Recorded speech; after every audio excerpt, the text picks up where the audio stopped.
Dumaranas daw ng depresyon ang anak ni Nino Mulak na si Sandro matapos ang dinanas umanong pang-abuso. Ang dalawang inirereklamo niya ng sexual harassment. Itinanggi naman ang alegasyon sa kanilang inihaing counter affidavit sa NBI. Nakatutok si Chino Gaston. Kaninang umaga nagpunta sa NBI Behavioral Science Division ang mag-amang aktor na sina Sandro at Nino Mulak para sumailalim sa assessment.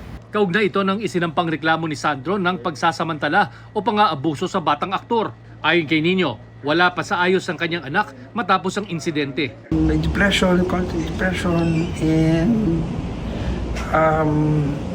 yun, yung pati pagkain niya naapektuhan. Talaga. Pagtulog. Oo. Pero hopefully, in the coming days, sana mag-improve. Nauna nang ikinwento ni Nino sa pagdinig sa Senado na sa isang pulong humingi sa kanya ng tawad ang dalawang inireklamong GMA independent contractors na sina Richard Cruz at Jojo Nones.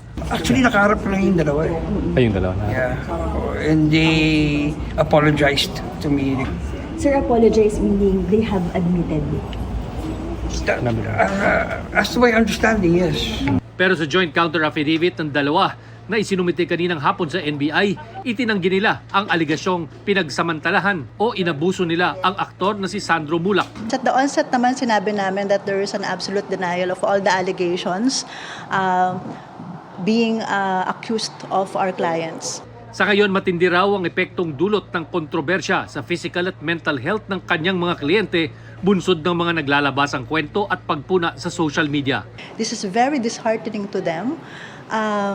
Napakahirap para sa kanila na akusahan ng ganito, na wala pa naman talagang kaso na isinasampa sa kanila, pero sa social media, makikita nyo na parang hinatulan na sila. Wala pa raw pa siyang dalawa kung sisipot sila sa susunod na pagdinig ng Senate Committee on Public Information and Mass Media kung saan sila pinasabina. Para sa GMA Integrated News, Chino Gaston, nakatutok, 24 oras.